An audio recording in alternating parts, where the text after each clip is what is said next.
you all for being here. So this is our second event of many that we're going to have. I know that we plan to follow this up with a Zoom virtual forum.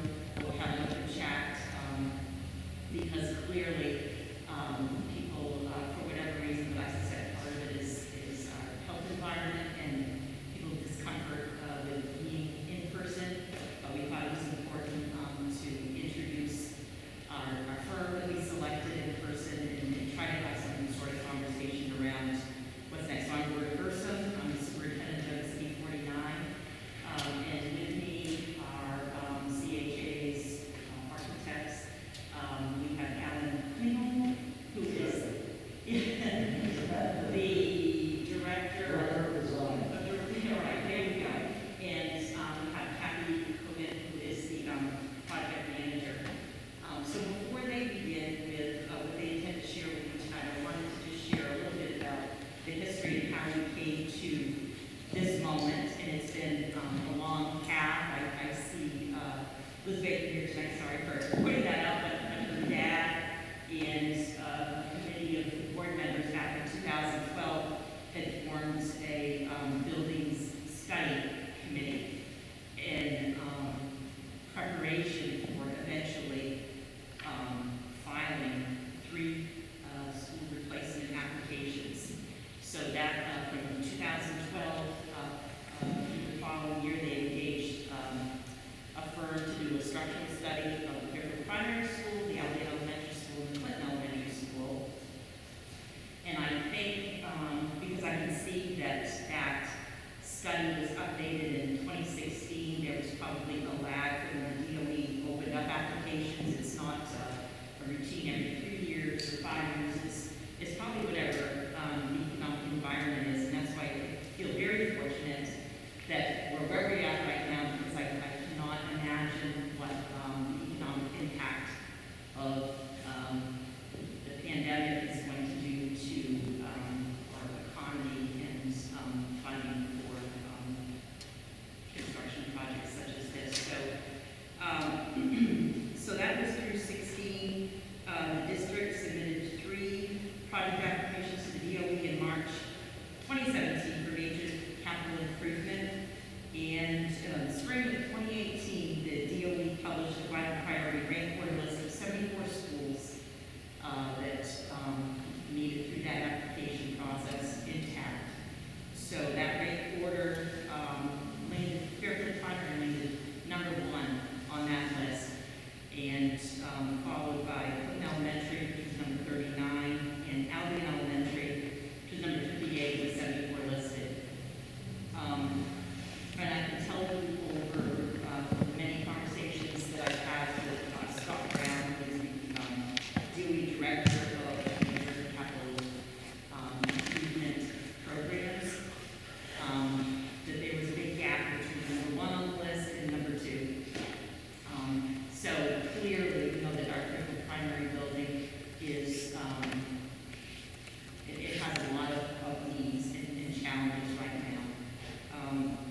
There were 3 schools selected where the State Board of Education approved to fund them. So DOE listed the rank order 74, and it was about a year later that I received a call from Commissioner Macon, Commissioner of Education, letting me know that she was recommending that primary and the 54 school in Rumford Elementary School were the 3 projects that the state was going to fund at that time. Sometimes there were 6, 10, right, this cycle there were 3, maybe they'll fund more, I don't know. So the board members and I, these intervening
Great, thank you so much, Roberta.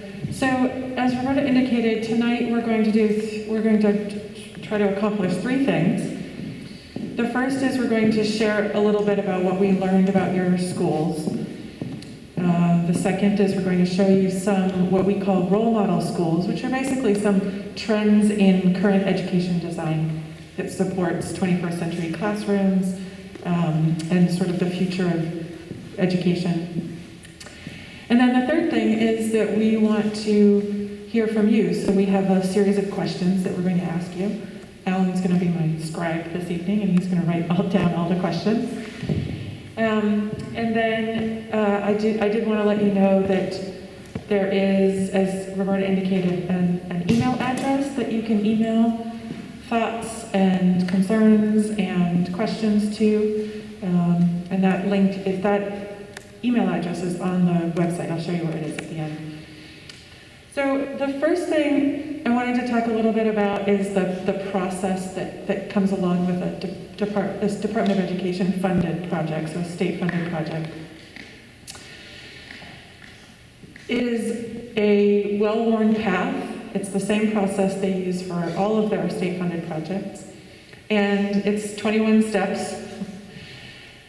Step 20 is when construction starts, and we're over here in step 5. So we've got a long ways to go. It's a defined process. There are lots of check-ins with the Department of Education. There's lots of opportunities for community engagement. There's lots of opportunities for staff engagement, student engagement. And we go through a number of these processes with the Department of Education. They're the partner with you in this project. So it's, like I said, it's sort of a well-worn path.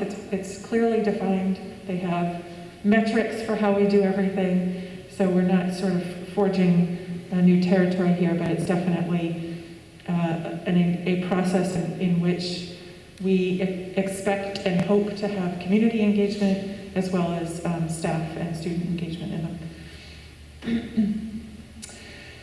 When we were first hired for this project, the first thing that the Department of Education asked us to do was to comb through all of the data that had already been gathered on your existing buildings.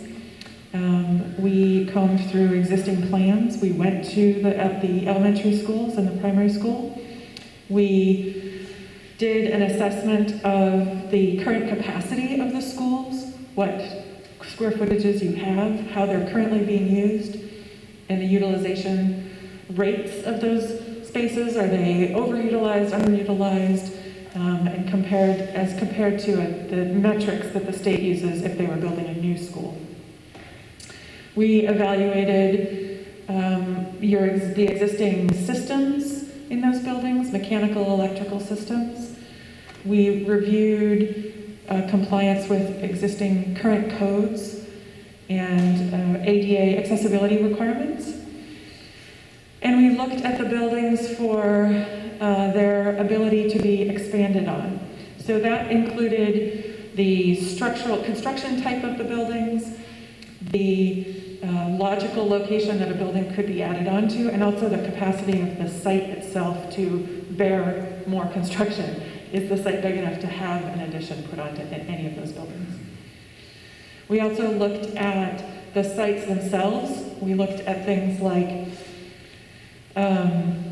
best practices, current best practices for site circulation, for buses and parent drop-off, and current best practices for hardscape and softscape play areas. So first we looked at Fairfield. And Fairfield was originally built in 1907. It was reconstructed in 1927 after the fire. And then there was an annex built in 1952, so quite an older building. It currently does not comply with barrier-free requirements. There's lots of stairs throughout the building. It's on 13 different levels. It's a compact footprint, but it's also a very small site. It's only 1.4 acres, which means that the site is essentially maxed out for usability, and it has virtually no on-site circulation. Drop-off is kind of on the street. So it's not an ideal building for future use for education, mostly because of the challenges of the construction of the building itself, but also the multiple levels and the accessibility concerns. If I could just add in, the ADA, Americans with Disabilities Act, came into law in 2009, so it's not surprising that a lot of our school inventory does not meet ADA in any sense of the word. So. The Albion School was built in 1952 and had an addition put on in early 1980s.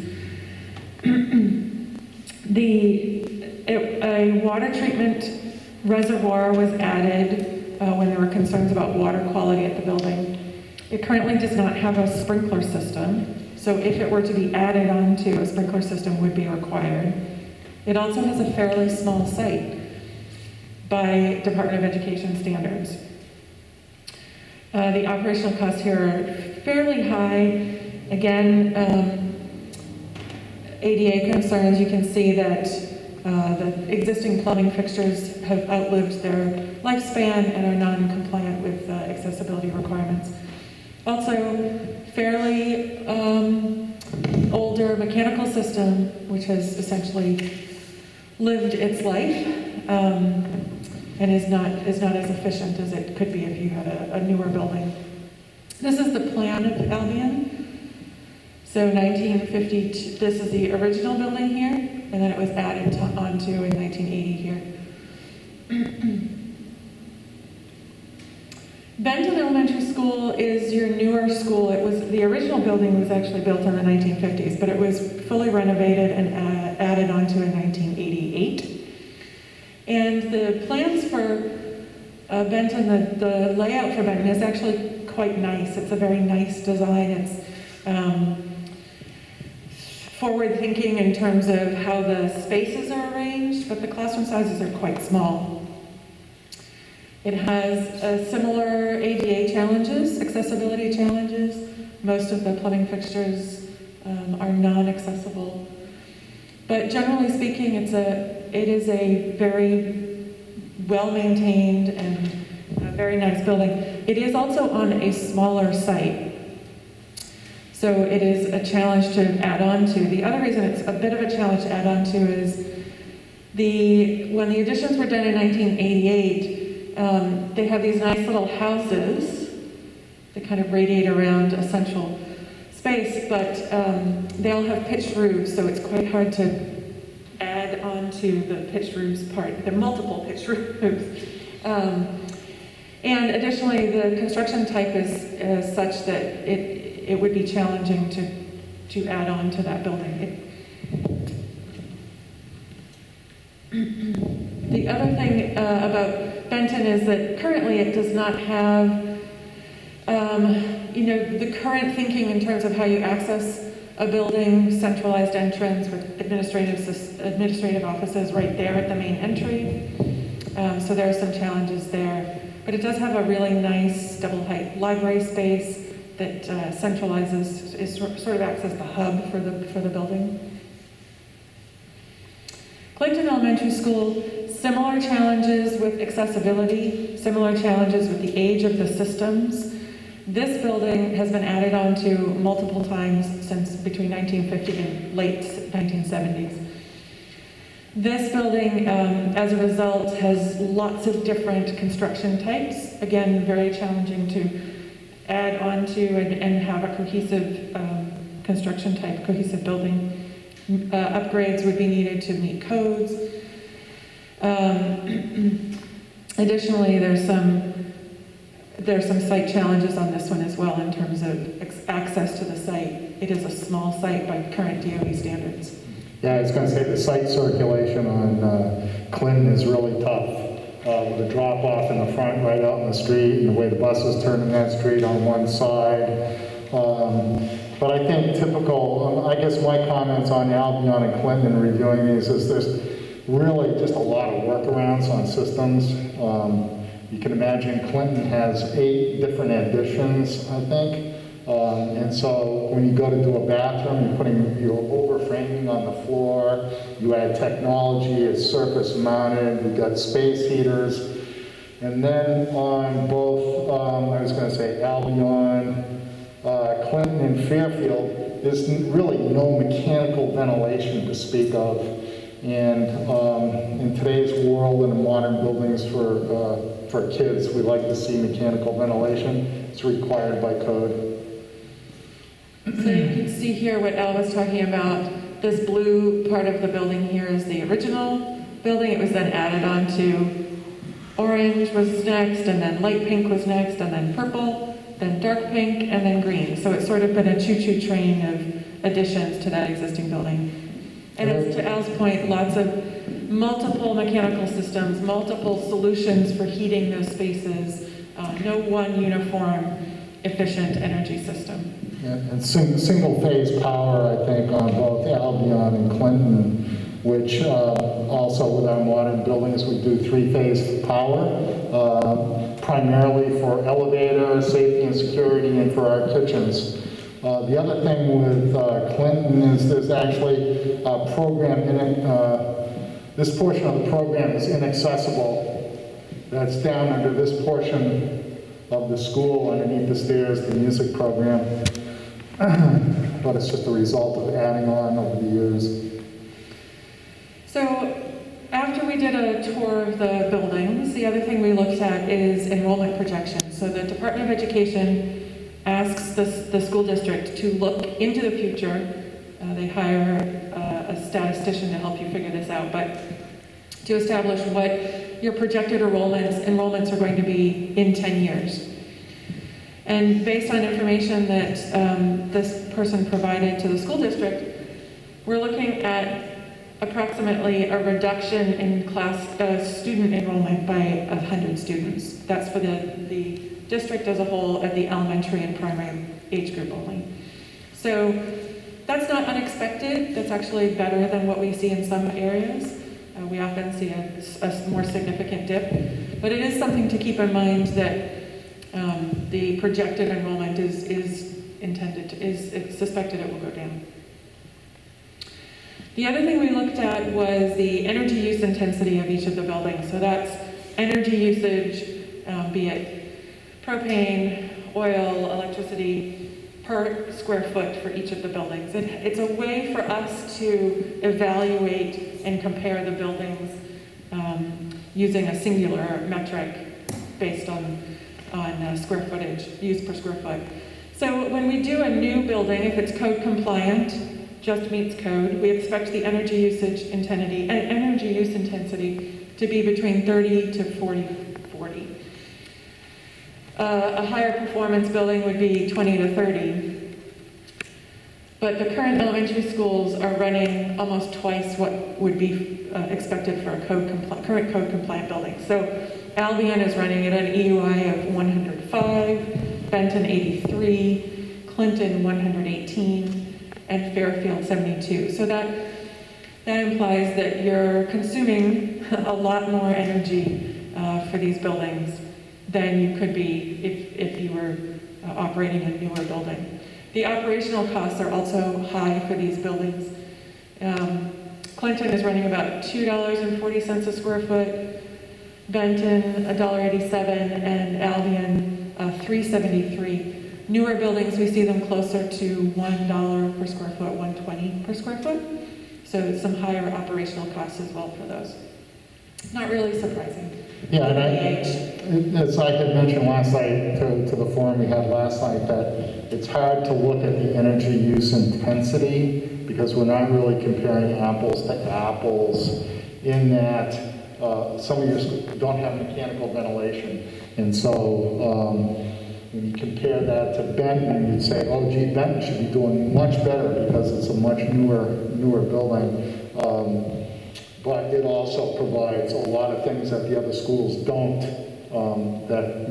like ventilation. So, but it's one of the ways that we establish a metric. We just got through, Kathy, one of her projects, we just got through, and I think we ended up with an EUI of 15. Mm-hmm. And so that's pretty close to net zero. But when you talk about the carrying costs of the school going into the future. It makes a big difference where you're spending your money. Right. So, We think of it in terms of the cost of ownership, right? The cost of owning these buildings long term. So after evaluating the buildings, the next thing we did at the request of the Department of Education was do a cost estimate of an approximate cost estimate of what it would mean to continue to own Albion and Clinton. And given the upgrades that are required for those buildings, we anticipate that the mechanical systems, electric systems, and life safety systems, sprinkler, fire alarm, are things that you're going to have to address in the next 20 years on those two buildings. Benton is in pretty good shape. It's the newer of the buildings, but the other two, Albion and Clinton, we anticipate that you'll need to invest between $3 and $4 million in Albion and $4 million or more in Clinton just to maintain those buildings for another 20 plus years. The mechanical systems, electrical systems, and life safety systems will need to be replaced, and that's what we estimate the cost to be. That does not include ADA upgrades. It does not include improvements to the envelope to improve energy efficiency. It does not include any upgrades to the classroom spaces or programmatic needs or anything like that. It's just the systems. So given that information and given the information that we've gathered thus far on those buildings, CHA has determined that we don't recommend continued use of Fairfield, Albion, or Clinton for educational purposes, without making those investments. And those investments would not be something that the state would support. So that's... If I could just interject this, if it's decided not to go with this project and apply for Tier 1 funds in the state revolving renovation fund, which is available, but here again, it's not every cycle, it's not every year. You can get monies for hazardous materials, sprinkler systems, and what we call the safety items that are Tier 1. But that's a different program, but that can be accomplished down the road if that's the route. Yep. So that's kind of where we stand on the tour of your existing buildings. Are there any questions on that before I move on to the next steps? You can think about it. There's more time for questions later.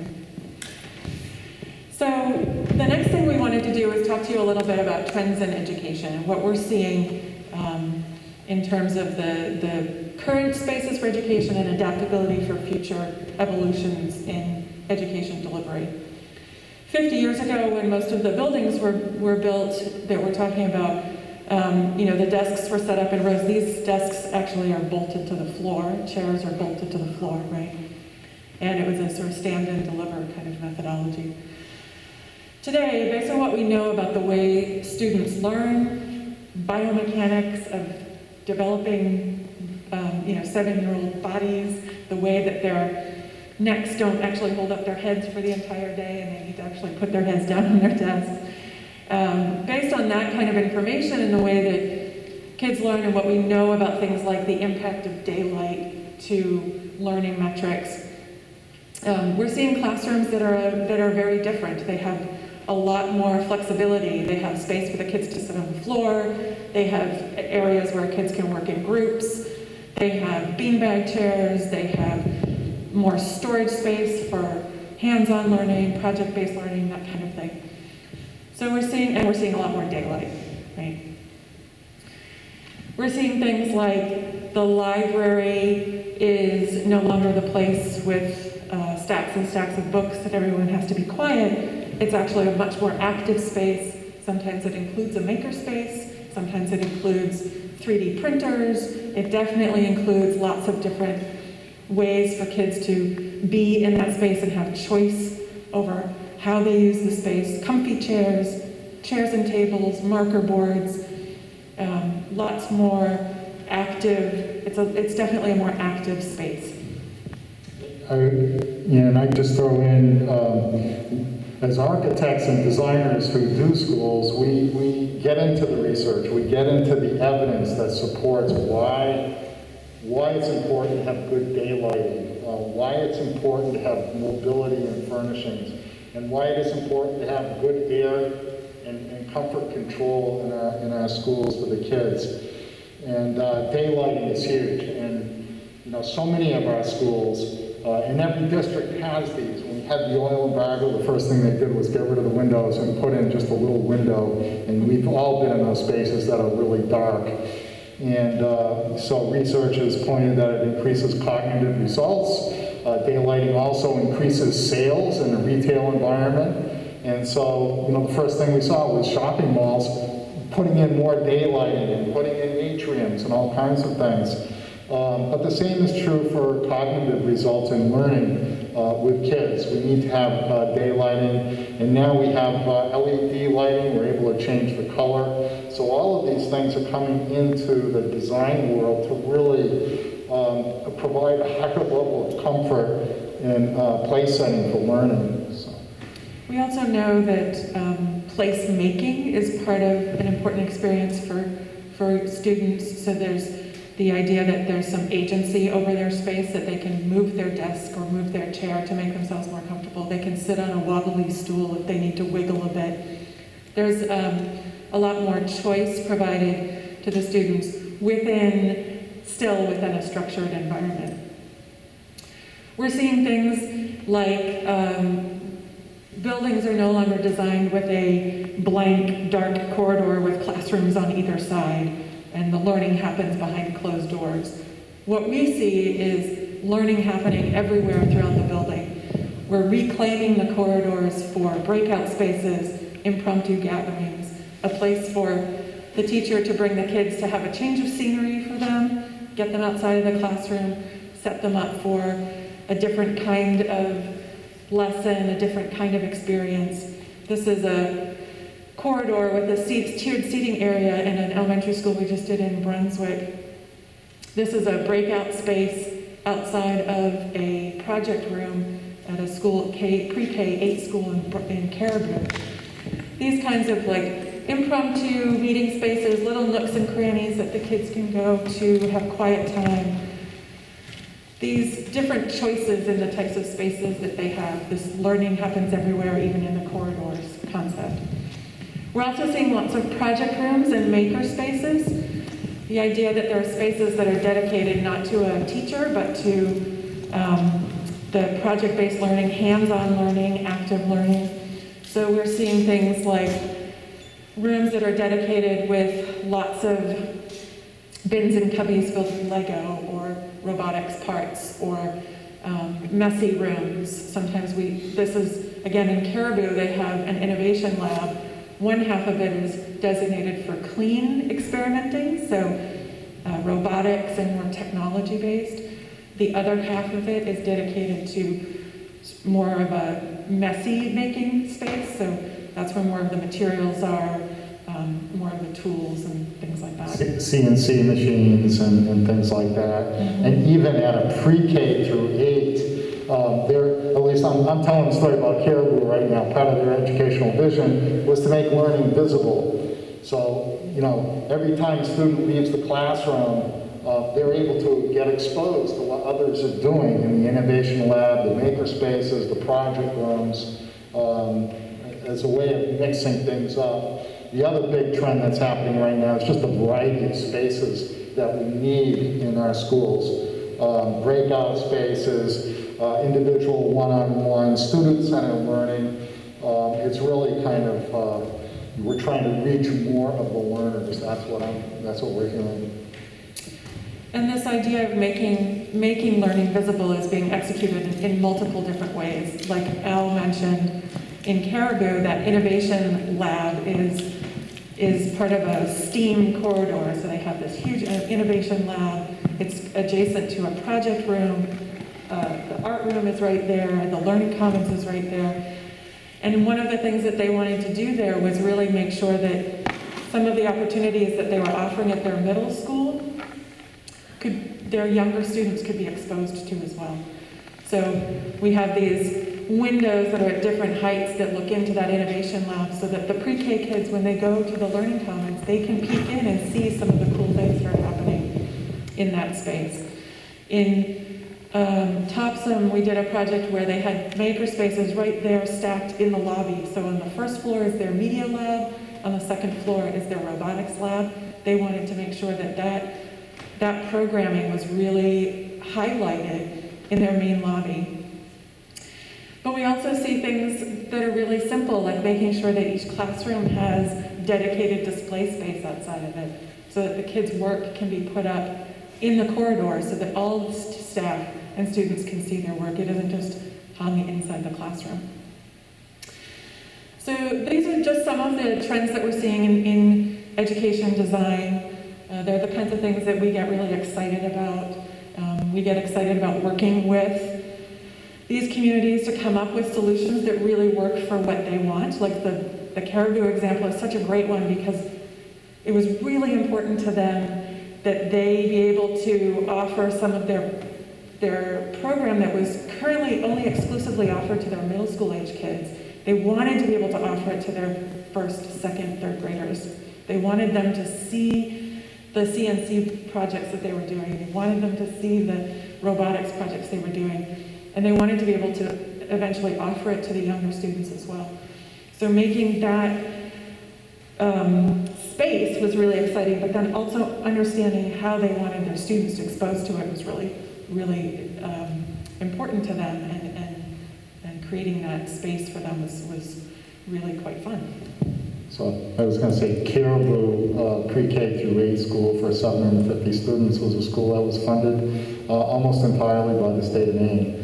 There was a little contribution at the community level because they wanted another gymnasium, because when they took down their older schools, they lost their gymnasiums and their nighttime basketball program. So they opted to put in another gymnasium. They also put in a larger music program than what the DOE would support. So there's community initiatives, but the state of Maine, the Department of Education, really does some fantastic schools. They're solid buildings without having to go spend a lot more money. So now we wanted to ask you some questions, and we're going to write down what your thoughts are about some of these. So the first thing we wanted to ask you was what excites you about this opportunity from MSAD 49. As Roberta indicated, it's sort of a once-in-a-generation opportunity to have a state-funded project like this. We don't know what it looks like yet. We don't know what the scope is. We don't know what it is. That's what we're here to sort of figure out with the school district, the building committee, the school board, and the community. But we want to know what are you excited about from this project?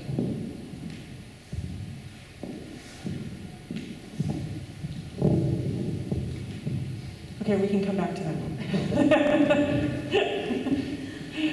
How about what's the most important thing to you for this project? It could be that you don't want your kid on the bus for more than 10 minutes. It could be that you want it to have all of the latest and greatest technology. What's the most important thing to you? Yes? Health and safety of the building, yeah. Air quality. Mm-hmm. Yeah, those are great, right? Because new buildings have, by code, they have constant fresh air, mechanically supplied constant fresh air, but also operable windows. So you can open up the windows and get fresh air into the building. And clean materials, right? Yep. I can add to this too, I don't know, Mike. I think one of the things that's really important when we think about a construction project like this for a community is the fact that you really only get to do this once. Yeah. And when you think about longevity, you think about the buildings that we have in this community. I mean, I've only been here about 15 years, but the reality is when you build a school building, you need to look at it as a 40 to 50-year investment or more. And so when we think about what's important, how do we look into the future, but how do we look at the here and now too? And we only get to do this once. I mean, I grew up in a community that put in for a state-funded school construction project, and it didn't happen until 25 years later. And so this is a once-in-a-lifetime opportunity. So making sure we maximize the state dollars, but also maximize the ability for our kids today and our next generation of students. Because the reality is, I'm 40 years old. My grandkids could be in these buildings. And so what is that going to look like in the future? That's great, thank you. Anyone else? Most important thing? So then the next question is, what do you like most about the schools you have right now? What's your favorite thing about the schools you have right now? Or you work in, or your kids go to school in? Nothing? Class size, community, the library, the people that work in them, that's a great one. Yep. The community of the people, yeah, those are great.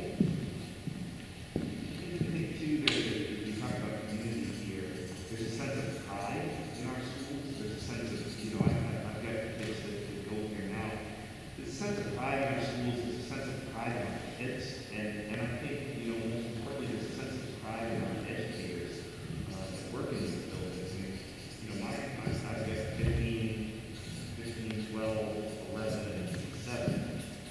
And they had fabulous educational experiences. I had the opportunity to work here for 7 years. So, the people that work here take a huge pride in what they do every day. I think these communities really respect that. And I think that leads over into the feelings that happen in the buildings. I know my kids feel it, that's for sure. Yeah, I think that's great. One of the things that I love about this community is that you're all bulldogs. I think it's unique because very few districts do that, and I love that. I think you're born a bulldog and you graduate a bulldog. I love that. What's your least favorite thing about the schools?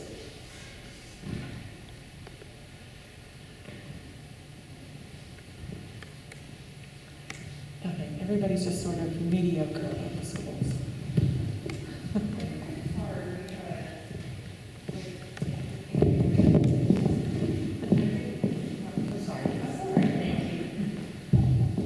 I think that we struggle with saying what we like least about them because we do take a lot of pride, and we know that the people that have maintained them have done amazing work with very little resources. And so I think that there's a fear in our community about, are we just going to replace it for the sake of replacing it, or are we going to be able to carry that pride over, and what will that transition look like? So I think that you're probably going to find a lot of us are hesitant to say we don't like a lot, because I think that for what we have to work with, the people in this district do just unimaginably great work. So, yeah, I think that I said this last night, and I didn't say it tonight, but absolutely nothing that we do in this process is ever a criticism of the staff, the students, or the community, right? It's all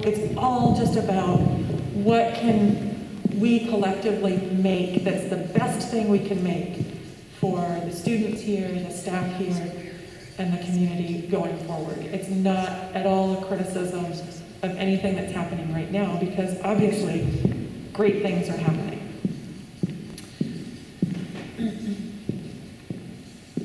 So, what are your fears about the project? Do you have any fears? Are you afraid it won't pass referendum and it won't happen? Are you afraid that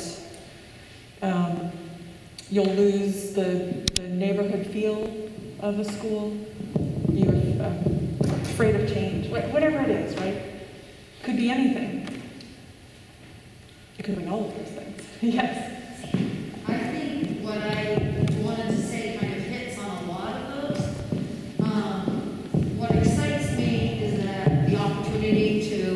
together. Because I think, sorry, I have my teacher voice apparently.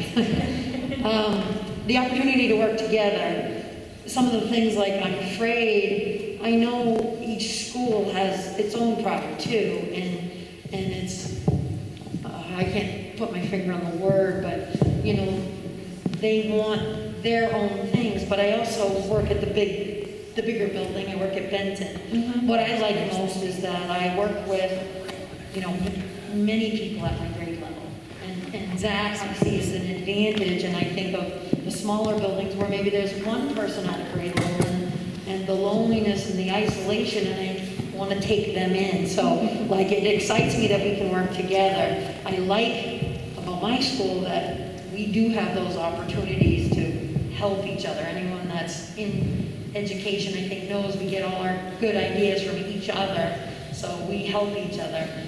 What I like least is when we're divided and we become possessive about our community and our things, and every community does it, and I don't like us, you know, fighting like that.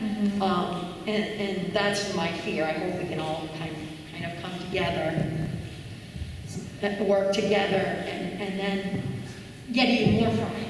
You know, we are all bulldogs, and I just want us all to feel that and have that support, and from each other, from the community, from everyone. So part of that is collegiality, okay? Being able to work with your peers and support each other because of your closeness. And I think the other part of that is educational equity, okay? Whether you're small or whether you're big, and where those services are. Okay, those are the two. Yeah, I agree. I like that. It's important to, you know, talk about peers, talk about you know, when you think about kids, you think about educational opportunities for kids. I think the word equity is good, but I think about making sure that the educational experience for kids, whether they're in kindergarten, whether they're in second grade, regardless of the building they go to, the educational experience is the same. They have the same opportunities to access the same educational experience. Part of the way you do that is you allow your educators the opportunities to work together, to have common planning time. So when you have kindergarten teachers across the district, they all can work together. When you have first grade teachers, you know, you don't have them in 3 separate buildings. I mean, obviously we have the infrastructure now. We've learned, you know, how to work over Zoom and things like that, but that's still not collegiality, right? But I think there's also a fear with that as well. You know, when you think about it, I mean, I don't live in Albion, I live in Fairfield, but if I lived in Albion, you know, the scare of, or Clinton, you know, part of what draws people to a community is the idea that there is a school in that community. And so what does that look like? How do we mitigate those fears? How do we put together I mean, it's public relations more than anything else, to sell what we do regardless of the buildings that we're in? I think that's really important. That scares me, that will, there will be people who will struggle with that concept, because I understand it. You know, I grew up in a small town. Small towns losing their school, for a lot of places, schools are the identity of the town. When you think about a town like Albion Elementary could potentially be the largest employer in Albion. So, you know, what does that look like? How do we talk about those fears? So I think it's all of it. But, you know, it's an exciting opportunity at the same time, because we can start to create the same educational experiences for kids, for all kids. Because regardless of what you do for professional development and work together, you know, it can't be the same, because every building has a different culture. Every building has different traditions. Every building has different ways they do business. And then there's the piece of it that's scary about putting those all together and creating new traditions and new ways of doing business together. And that takes a good group of people and a lot of thought process, and, you know, working hand in hand with a good media campaign to some degree.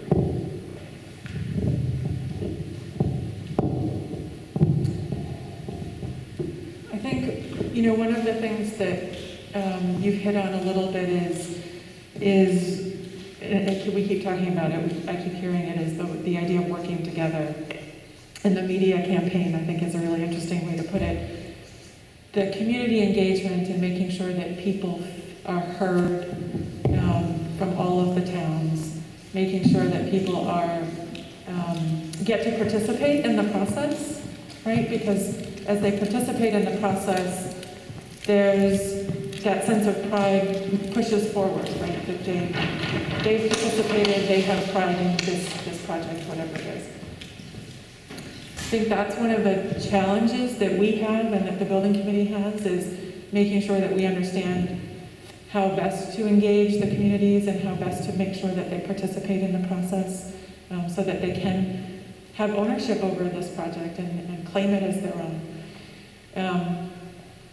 So that actually leads me to my next question, which is, what are your thoughts about the best way to engage and collect information from the community? We had 10 people to 11 people at the meeting last night.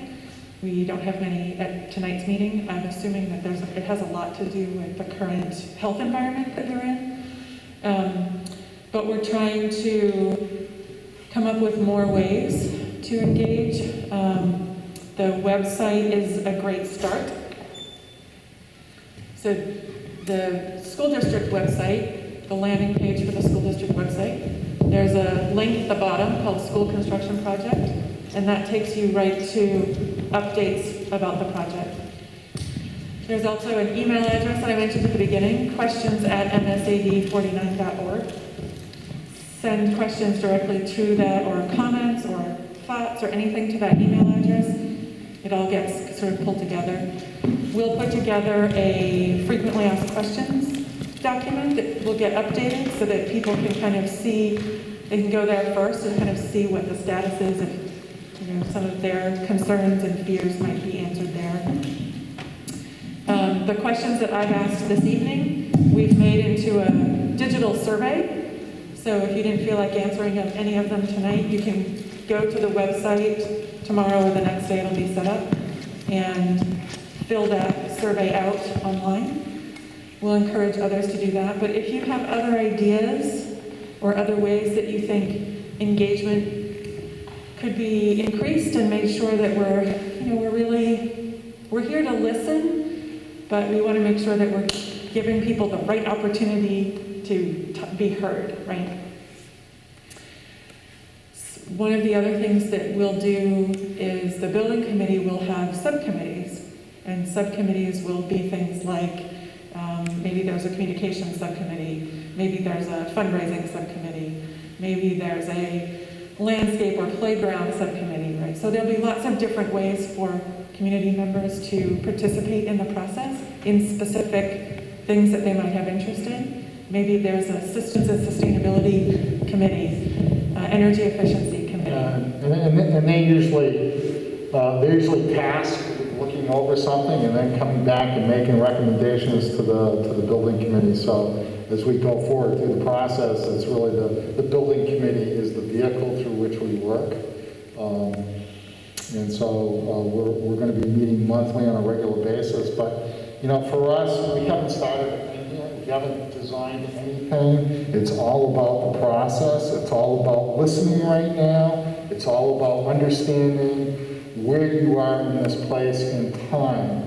I do know that a new project, there's a lot that has happened in education, as you can see from some of these photos. And we're doing some work for another district, a school that I designed back in '85. It was my first school. In the clinic, the nurses suite, you can only stand up and walk sideways. It's so tight. Because at that time, the Department of Education was so tight on their space standards that was it. That was all that you're getting.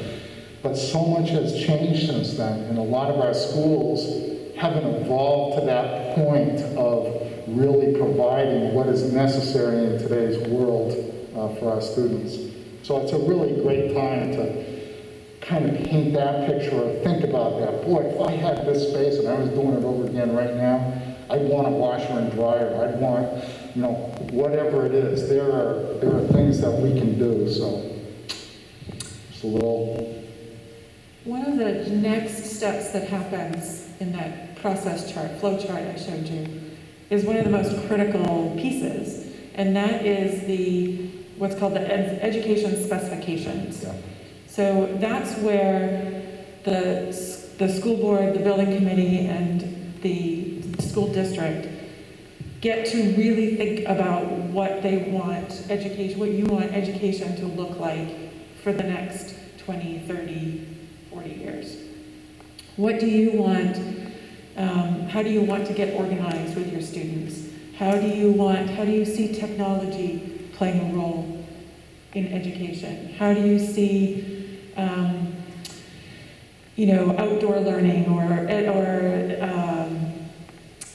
furnishings, those kinds of things, all the sort of exciting things you get to think about in terms of what you want education to look like. What do the special education programs look like? What do the specials programs, the music, the art, the STEM, the STEAM, whatever it is, you get to sort of think about what you want education to be here at MSAD 49, and that becomes the thing that helps us work with you to design a building, because that's the roadmap. It's the code. It's the code that helps us understand what you're designing for. What your goals are for education is what we use to design a building with you. So I think that's actually one of the really exciting, it's some of the hardest work that you do, is that sort of future thinking about education. But that's also part of this amazing opportunity, is that you get to sort of blue sky design for the future, not just a building but also a program, an entire curriculum, infrastructure framework. So that's kind of that'll be, like I said, it's hard work, but I think that's one of the most important pieces of the next steps. We'll have other forums going down the road too. Yeah. Site, eventually when it's a project, we'll have to have a forum, what's called a straw vote on the site, concept design, we'll have to have a funding approval, and then we'll do the document, we'll do our bid documents. So it is quite a process. Even finding a site will take 6 to 12 months to find a site and get approval. So here we are. We're just at the beginning. Ground zero. Any other comments or questions, ideas for engaging the community? I asked the question and kept talking. Okay. All right. Roberta's Could raised you her just talk hand. a little bit about the role of the Department of Ed, Yeah. Scott Brown and his team, Yeah. and the hand that they have in this process? Yeah, so they are the partners in this process. They have, over the years, they've developed some very specific guidelines for space planning. So square footage allocations for different program types. They have guidelines for energy efficiency and sustainability goals of a new building. They have guidelines for even the education specifications. They kind of have a series of prompts that they want you to address. So they have a very well-organized methodology for how the data is generated and collected to design a school. We meet with them pretty regularly to check in with the status. They will approve the program allotment, so the amount of square feet that's dedicated to the building. They approve the program design, so how many special ed spaces you have, how many classrooms you have, those kinds of things. They will also approve the budget, and they are partners. As I said, they're partners. We will actually get assigned one of their people to follow the project all the way through construction.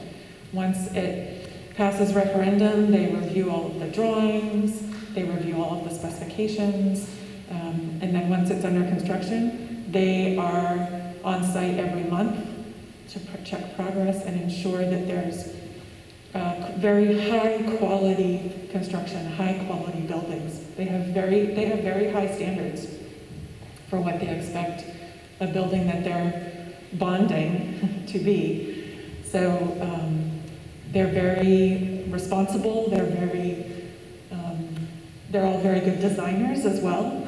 So that's kind of a treat, because you get to work with people who are passionate about education design and really want to see good buildings.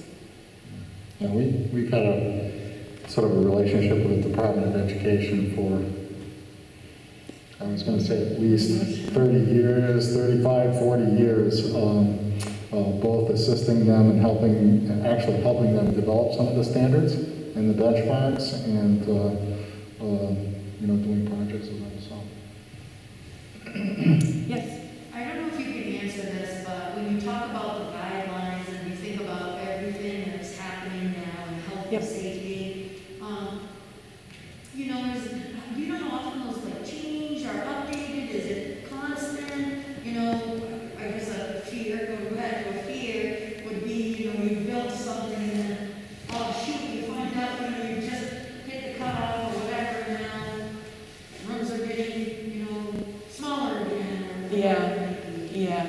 So I think that the guidelines are on the older side. Scott Brown and his team know that. And there are things in there that they have already started to evolve in terms of what they support because of that. And that it's continually changing. They haven't rewritten the guidelines in some time, but they definitely are aware of the current changes and current requirements. The good news is that the energy codes and the air quality codes are constantly updating. So in order for us to get building permits, we have to meet the latest building codes required in the state of Maine. So those two things go together, right? There's design guidelines from the state of Maine, but then there's also code guidelines and energy efficiency and air quality guidelines that we have to meet as well. And those are changing constantly. Well, yeah, I guess I think of it because I'm at Benton, which has the smaller class size. Yep. And at the time, it was, wonderful and terrific. And now I think it's one of the reasons why we can't be back at school full is we have a building that, has very small rooms. Right. So because of the distancing requirements now, we can't send everybody back. Right. So I have not spoken directly to them about the specifics on class sizes changing as a result of COVID, but their current class sizes are quite generous. And of course, that combined with the mechanical requirements, mechanical air circulation requirements, make those spaces, 100 times better than spaces that are 30 plus years old. Yeah, when some of your schools were first designed, there weren't any requirements for cubic feet per minute Right. for students in the classroom. And then it was 5 CFM, and now we're up to 15 CFM and more. And there's this whole new genre of filtration systems. Some of them have been out there, like MERV 13 filters and higher degree of filtration. They are possible. They are on the market, and there's a whole number of other things coming in on the mechanical, on the fresh air side, even the selection of windows. We can get glazing that is responsive on the south side, but it wouldn't be the same glazing we use on the east and west side. There's lots of things that we have learned about the placement of our buildings on a site that affect the energy usage, just from a massing standpoint. So there's lots of good things we can do to sort of make our buildings more responsive and less on the upkeep side. And we talk about architecturally, we talk about the flexibility of spaces. Making spaces so that they could be organized in a different way in the future. The Caribou School is really interesting because we had originally designed that as a specific organization that they wanted. They wanted, first and second grade in these wings, third and fourth in those rings, fifth and sixth, and then seventh and eighth. So they were all sort of separated out. When they went to open the building 2 months ago, they completely changed that. 1, 2, 3, 4, 5, and they completely changed their organization, and they could because the classrooms the wings were set up so that there was that flexibility. The truth is that kind of flexibility is also designed into the mechanical and electrical systems. There's a building automation system that keeps things kind of uniform throughout the building, but you can also tweak that as you need to. So we have buildings that just opened this fall. When they opened, they were able to tweak the automation system so that they are running more fresh air through the building. They're also flushing the building out every night. They're doing these additional things that they can because the system is controllable that way. So I think that those are the kinds of opportunities that help us think about what the building might look like or design for a building that might be still in existence in 50 years. The flexibility in the systems as well as the architecture itself. Could you speak to the program allocations that you talked about briefly, but could you expand on that? Yeah, a little bit. So the design guidelines from the state include specific formulas for different space types. So for example, in an elementary school, I'll start with the site because the site is a great example. They have a formula of 20 acres for a site for an elementary school plus 1 acre for every 100 students. So if you're designing a school for 500 students, you're looking for a 25-acre site. Your current elementary schools are on less than 10 acres right now. So that accommodates a number of things. It accommodates site circulation, separate bus loop, separate parent loop, parking on site. It accommodates stormwater treatment. It accommodates a hardscape, playfield, softscape. So they do a similar thing. They have similar formulas for the interior spaces. So cafeterias they assume that the cafeteria will be sized for 1/3 of the population because they assume that there are 3 lunch periods. And so then there's X number of square feet per student allocated for that space. Similarly, you have X number of square feet for kindergarten classrooms, for example, are 1,000 square feet plus bathroom integrated into the kindergarten classroom. Elementary classrooms are 800 square feet each. So they have very specific formulas and specific allocations for each space type. Art rooms are a specific size. Gymnasiums are a specific size.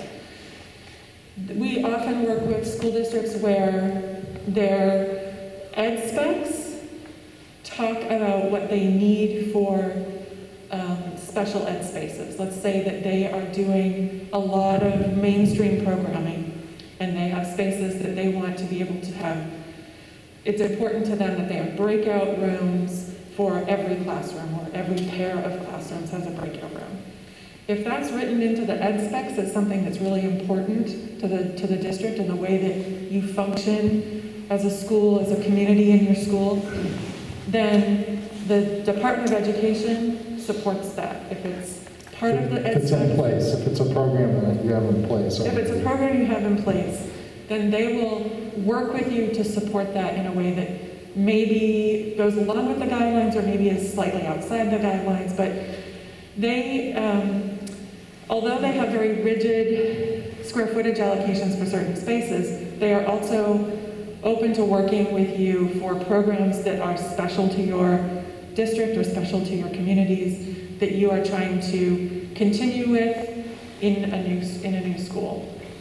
So I think that although, like I said, there's a sort of a prescription for how this building is sized, there's also a conversation with them. They're your partners in providing a school that supports the programs you have here. So if you need square footage for additional special ed spaces or special ed programs that you're already offering, then that is something that gets talked about through with them. I was going to say, there's always a point of negotiation, I think, to a lesser degree, because they like to provide a platform, a benchmark that's equal for everybody in the state. Yeah. So they start at that place, and the other thing they look at is they say, they have a sweet spot. You know, a 600 student school is their sweet spot for so many square feet, because their data shows that that's where they're going to get the maximum efficiencies from programs and the cost of the building. And then, so they'll look at that, you know, you can have whatever you want to, and they're gonna provide 140 square feet per student, you know, and if it goes above that, they'll let us know, they'll let the team know that we're above and beyond that. They will only support so much. And the same is true with the budget. They work very hard with us on the budget, and, you know, that's also targeted, in terms of how much they will support. But they're very, I guess my experience has been they've been very fair about it. But usually the program meetings we could have, once we know what we're doing in terms of what the community desire is, what the description of the project is, then we'll have several program meeting sessions with them that'll involve Roberta and could involve some other folks from the design team, building committee as well. So. Any other questions, concerns? Be sure to fill out that online survey, because you'll think of something on the drive home that you wanted to say. Hopefully you think of something. Or hopefully you have something in your head that you didn't want to voice tonight, but you'll be able to do it online. Thank you all so much for coming. Thank you. We know that it's an effort and that it takes time out of your life to come here and participate, but we really appreciate it because it means a lot to the project.